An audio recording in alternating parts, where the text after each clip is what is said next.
अस्सलामुअलैकुम, welcome back to my channel. कैसे हैं आप लोग? उम्मीद करती हूँ सब खैरियत से होंगे, ठीक ठाक होंगे। तो इससे पहले कि वीडियो स्टार्ट करूँ, आप लोगों से रिक्वेस्ट है कि मेरे चैनल को सब्सक्राइब करें और मेरी वीडियो को ज़रूर लाइक कर दिया करें। रिक्वेस्ट है आप लोगों से। तो आ जाते हैं वीडियो के टॉपिक पे। कुछ दिन पहले जैसा कि मैंने जो लाहौर में वाक़या हुआ था डिलीवरी बॉय रईस के मर्डर का, ब्रूटली जो मर्डर हुआ था उसका, उस बारे में जो है मैंने वीडियो बनाई थी। तो तब से लेके अब तक काफ़ी जो है उस केस में वो तो जो एक इनिशियल रिपोर्ट्स आई थी, जो फौरी तौर पे जो चीज़ें सामने आई थी उसकी बेस पे उन वाक़यात पे मबनी जो है वीडियो बनाई थी। लेकिन अब इन परसों जो है 2 दिन पहले जो है वो लड़का डिलीवरी बॉय रईस जिसका के कत्ल किया गया था, उसका चेहलम था। 40 दिन जो है वो हो चुके हैं उस लड़के की मर्डर को। तो उस सिलसिले में से केस में काफ़ी ज़्यादा जो है वो पेशरफ्त हुई है। चीज़ें जो इनिशियली नज़र आ रही थी, जो शुरू की रिपोर्ट्स में नज़र आ रही थी, वो अब काफ़ी ज़्यादा सूरत हाल जो है ना वो चेंज हो गई है।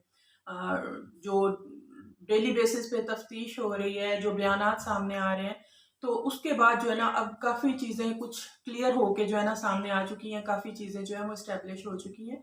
तो उनमें सबसे पहले तो ये कि जो है आमना का जो हस्बैंड फरहान था, उसने जो शुरू में रिपोर्ट दी थी, जो शुरू में उसने बहुत जितने भी भाई वो चैनल्स वाले उनके पास गए हैं, जिस तरह भी, तो उसने बहुत डट के जो है वो एडमिट किया था इस चीज़ को कि ठीक है जी, मैंने गैरत के नाम पे मारा है। वो मेरी बीवी को धमका रहा था, मेरी बच्ची की धमकियां दे रहा था, तो मैंने मारा था। उन्होंने शुरू से एक ही जो है ना वो स्टेटमेंट पकड़ के जो चले थे, तो उस चीज़ को लेके उन्होंने शुरू से यही बयान दिया। लेकिन अब इतने दिन गुजरने के बाद मुख्तलिफ जो सबूत सामने आए, लड़के के घर वाले सामने आए, उनके बयानात सामने आए, जो मोबाइल था वो चीज़ें सामने आई, उन सब की रिपोर्ट निकल के सामने आई, तो उससे काफ़ी हद तक सूरत हाल जो है ना वो चेंज हो गई है। कुछ आमना के बयानात में जो है वाज़िया फ़र्क, या तफ्तीश के बाद आप कह लें कि उनके अपने ही बयानात जो है वो उनमें फ़र्क आ रहा है। तो उसके बाद अब शायद आमना के जो हस्बैंड हैं उनको भी सूरत हाल का या अपनी बीवी की तरफ से कहना चाहिए कि बीवी की इन्वॉल्वमेंट का भी जो है वो उनको अंदाज़ा भी हुआ है, या सूरत हाल किस नहज पे जो है वो संगीन हो गई है उसका भी। तो वो इस सिलसिले में अब सबसे पहला तो यही है कि वो फरहान जो है वो भी अपने बयान से, जो उसने बड़े धड़ल्ले से जो है ना वो देता रहा था कि मैंने किया, मैंने गैरत के नाम पे किया जी, मैंने इज्जत के नाम पे किया, तो अब वो भी उससे यूटर्न लेता हुआ जो है ना वो नज़र आ रहा है कि नहीं, मैंने मारा ज़रूर था लेकिन उसने कत्ल नहीं किया। वो उसके बाद में वो अपने 2 दोस्तों के साथ जो है वो चला गया था। बात की सूरत हाल का मुझे इल्म नहीं है। हालांकि ये बिल्कुल क्लियर हो चुका था कि गाड़ी में डाल के उसको ले जाया गया, और पहले इस बात पे बड़े ओपनली उस चीज़ को एडमिट किया गया था कि ठीक है, पहले उसको मारा, हमें पता नहीं था कि वो मर जाएगा, लेकिन वो मर गया। उसके बाद उसको गाड़ी में डाल के लेके गए, पेट्रोल से जलाया, सारा कुछ किया। ये चीज़ इन लोगों ने एडमिट की हुई है। लेकिन अब जो इतने दिन गुजरने के बाद जब ये चीज़ें थोड़ी क्लियर हुई हैं, तो एक तो ये है कि वो फरहान जो है वो अपने बयान से जो है वो पीछे हट रहा है। दूसरी चीज़ जो मैंने अपनी पिछली वीडियो में भी कही थी, हालांकि वो फ़ौरन उससे कुछ दिन पहले ये वाला वाक़या हुआ था, तो अभी चीज़ें इतनी खुल के सामने नहीं आई थी, लेकिन मैंने तब भी कहा था कि बहुत सी चीज़ें जो है ना जो अभी तक के बयान है उसमें आमना को भी बहुत सी चीज़ें मशकूक कर रही हैं। जितनी सादगी से वो बयान दे रही है ना, वो उतना सादा चीज़ें लगती नहीं हैं। तो इसमें बहरहाल कहीं न कहीं उसकी इन्वॉल्वमेंट है। कोई बहुत ही सीधे-साधे अंदाज़ में कह दे कि जी मेरे दरवाज़े पे आया, चाकू था या खंजर, जो भी, नोक मेरी कमर पे रख के मुझे मेरे कमरे में ऊपर तक ले गया, तो ये चीज़ें थोड़ी ना अकल से थोड़ी ऊपर, ये समझ में नहीं आती हैं। तो उसके बाद मैंने अपनी बच्ची को इशारा किया, सारा कुछ। तो ये इनिशियली जो था तब भी मुझे इस चीज़ पे थोड़े बहुत तहफ़्फ़ुज़ात थे कि ये चीज़ ये बात जो है ना, स्टेटमेंट इतनी दुरुस्त नहीं लगती कि वो बस आया, वो सीधी डायरेक्ट उसको ऊपर अपने कमरे में ले गई। वो जाते-जाते उनका तो माल असबाब चोरी करके ले गया, 5 लाख रुपया और ये और वो। अपना मोबाइल वो उधर ही जो है वो छोड़ के भाग गया। तो चीज़ों में तब भी बहुत ज़्यादा जोल था, लेकिन इन्होंने पूरी प्लानिंग के साथ जो है ना ये सारा कुछ किया, मियाँ बीवी ने, फरहान ने और आमना ने। लेकिन अब सूरत हाल इस तरह से है कि फरहान को भी अपनी बीवी की करतूत कहना चाहिए, उन सब चीज़ों का जो अंदाज़ा हो रहा है। जो एक और चीज़ जो है वो क्लियर हो रही है, अगर थोड़ा सा अखलाकियात के हवाले से देखें जिस तरह का हमारा मुआशरा है, तो सबसे ज़्यादा मुझे लगता है कि वो ठीक है, वो रईस जो लड़का जो मारा गया उसकी फैमिली भी सफ़र कर रही है, सारे सफ़र कर रहे हैं, लेकिन मुझे लगता है इस सारी सिचुएशन में ये जो और ये आमना और इसके फरहान के जो बच्चे हैं सबसे ज़्यादा अभी भी सफ़र वो कर रहे हैं, और आइंदा चल के भी जिस तरह का हमारा मुआशरा है, जो सूरत हाल है ना, मुझे लगता है सबसे ज़्यादा वो सफ़र करेंगे।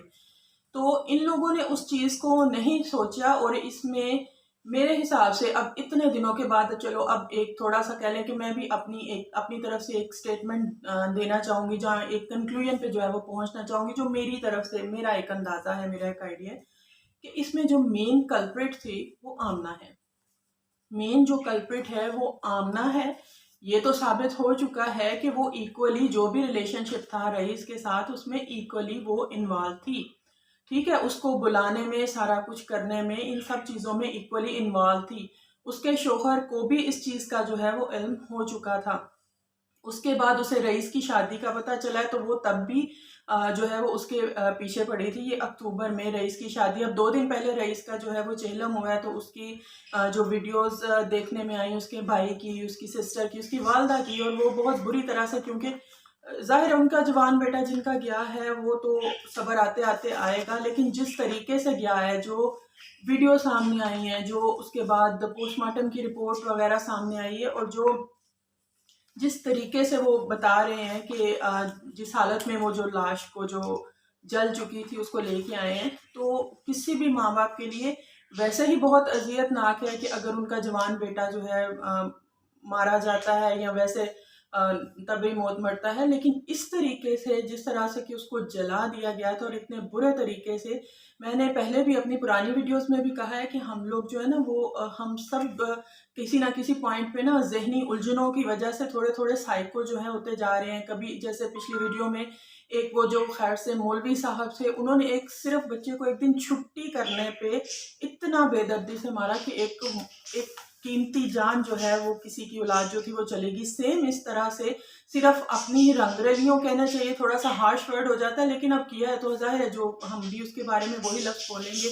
तो उसके लिए एक जवान लड़के को, बेशक वो भी इन्वॉल्व था उसी चीज़ को लेके, तो इक्वली रिस्पॉन्सिबल थे, लेकिन जिस तरीके से कानून को हाथ में लिया गया, एक बहुत बुरे तरीके से जो है मर्डर किया गया, फिर जला दिया गया इतने बुरे तरीके से, और अपनी तरफ से तो वो मुतमईन होकर बैठे हुए थे, लेकिन ये इतने दिनों के जो पेशरफ्त हुई है उसमें अब चीज़ें जो हैं वो वाज़ह होना शुरू हो गई, और उम्मीद है कि इनको अपने जो है ना वो अंजाम तक जो है पहुँचेंगे। ये तो ज़रूर अपने अंजाम को पहुँचेंगे, लेकिन जो इनके पीछे, स्पेशली मैं बच्चों की बात करूँगी, जो हमारा मुआशरा है, आया वो उनको जीने देगा, या कह लें इज्जत से जो है वो जीने देगा? उनके लिए तो अभी जो है वो मुश्किल जो है वो बन चुकी है। दो तरफ से, एक उसके बाप का कि वो बाप जो है उसका कातिल है, बच्चों का बाप जो फरहान है वो कातिल है, और दूसरी तरफ माँ के हवाले से भी उनके लिए एक मलामत कह लें सारी उम्र के लिए मुआशरे की तरफ से, कि उनकी माँ का भी जो चाल चलन कह लें, करैक्टर कह लें, कोई इतना काबिल तारीफ जो है वो नहीं रहा। काबिल तारीफ मैं तो बड़े मुनासिब लफ्ज़ों में कह रही हूँ, आप लोग खुद समझ सकते हैं कि क्या अल्फाज हमारे माशरे में बोले जाते हैं ऐसी औरतों के लिए। तो वो बच्चों के लिए एक बहुत बड़ी जो है ना वो गाली एक तरह से जो है वो बन चुका है। अब आमना जो है वो कभी दुहाइयाँ देती है कि मुझे माफ़ कर दिया जाए, और उसके वालिदैन की तरफ से लड़के की जो वालदा की स्टेटमेंट आई है कि क्यों हम जो है वो माफ़ करेंगे, जिनका वैसे भी जवान बेटा इस तरह से गया, वो क्यों किसी को जो है वो माफ़ वो करेगा। तो ज़हनी मरीज़ मैं कहूँगी कि इस तरीके से किसी को इस तरह से तशद्दुद करके मारना और फिर जला देना, और उस वक्त अपनी गलती एडमिट करना जब सबूत सामने आ जाए, और फिर इनकी चालाकी पूरी, इसे कहना चाहिए कि इन्होंने वो जो क्रिमिनल माइंड होता है ना उसके हिसाब से ये लोग चले हैं कि जैसे कि इन्होंने इल्ज़ाम लगाया कि ये तो और लोगों के साथ भी ऐसे करता है, ये ख़वातीन के साथ इस तरह के मामलात में मुलव्वस रहता है, ये दूसरों की इज़्ज़तें ख़राब करता है, बच्चियों की इज़्ज़तें ख़राब करता है, बच्चों के साथ बदफेली करता है, इस तरह के बहुत से इल्ज़ामात लगाए। इस सिलसिले में जब रईस के फ़ोन का वो चेक किया गया, जब वो बरामद हुआ है, तो उसमें से कुछ वीडियोज़ ऐसे मिली थी, कुछ वीडियो ऐसी मिली थी कि जो इसी तरह की थी। तो लेकिन वो इस चीज़ में ये खुद फँस गए। वो वीडियोज़ में कहीं भी रईस नहीं था। वो एक तो वो वीडियोज़ उन तारीखों के दरमियान में थी जब ये मोबाइल इनके पास था। रईस का मोबाइल जो आमना के घर पे छूट गया था, वो उस दिनों में जो है वो डाउनलोड की गई थी। वो कोई खुद से बनाई हुई वीडियो नहीं थी। वो कहते हैं ना कि चोर चोरी करता है, लेकिन कहीं ना कहीं कोई ना कोई ऐसा वो लूज पॉइंट छोड़ जाता है जिससे वो पकड़ में आ जाता है। तो वो चीज़ जो इन्होंने रईस के वो ट्रैप करने के लिए या सारा कुछ क्रिया उस पर डालने के लिए बनाई थी कि जी ये तो दूसरी खवातीन के साथ, लड़कियों के साथ, बच्चों के साथ भी ये कुछ करता है, ये वो करता है। वो वीडियोस बरामद ज़रूर हुई, लेकिन वो कोई खुद से उसकी बनाई हुई या वो उसमें मौजूद नहीं था। ये जैसे सोशल मीडिया पे फ़ोहश मवाद जैसे मौजूद होता है, तो ये उधर से डाउनलोडेड थी और वो उन दिनों में थी, उन डेट्स में थी जब ये मोबाइल आमना और उसके हस्बैंड के पास था, उन तारीखों। तो वही ना, चोरी अपनी तरफ से पूरी प्लानिंग करता है सारा कुछ, उसको बदकिरदार दिखाने के लिए रईस को कि उसका तो काम ही यही था, तो हम आसानी से बच सकते हैं, लेकिन कहीं ना कहीं वो कोई गलती, कोई पॉइंट छोड़ जाता है। तो यही इस केस में जो है आमना और उसके हस्बैंड के साथ जो है हुआ। तो खुद ही जो है पॉइंट्स निकलते आ रहे हैं, अपने बयानात से मुकर रहे हैं। शुरू में जो बयानात दिए अब उनसे मुकर रहे हैं, कुछ और चीज़ें सामने आ रही हैं और नई नई बातें जो है वो सामने आ रही हैं। तो उम्मीद करती हैं, अब वैसे जिस नहज पे केस जा रहा है, उम्मीद है कि मुलजिमों को जो है ना वो मुजरिमों को कहना चाहिए सख्त से सख्त जो है वो सज़ा मिलेगी। और आइंदा इस तरह का जो पागलपन वाला जो हम लोगों का सोच हो गई है ना कि किसी से कोई ज्यादती हुई भी है या कुछ भी है तो हम उस नहज पे पहुंच जाते हैं कि बस मारे बगैर तो कोई चारा नहीं है। तो कम से कम सजा मिलने के बाद लोगों को ना ये वाली नफ्सियाती जो चीज़ हो गई है कि बस मारो मारो मारो, ये ख़त्म होनी चाहिए। आप लेके जाएं केस अदालतों में, उधर उनको सजा दिलवाएं, लेकिन इस तरह से अपने हाथ में कानून ना लें। बाज़ ज़रूरी नहीं जैसे कि इस केस में हुआ कि जो चीज़ें बज़ाहिर शुरू में नज़र आती हैं बाद में वैसे निकलें। बाज़ जिसको आप मुजरिम बना रहे हो वो मुजरिम नहीं, करने वाला जो है वो मुजरिम निकल आता है। तो उम्मीद करती हूँ इस केस का भी जो अंजाम है वो इंसाफ से इसका जो अख्ताम होगा। आपको वीडियो पसंद आई है तो ज़रूर मेरी वीडियो को लाइक कीजिएगा और मेरे चैनल को सब्सक्राइब कीजिएगा। इजाज़त दीजिए, अल्लाह हाफ़िज़।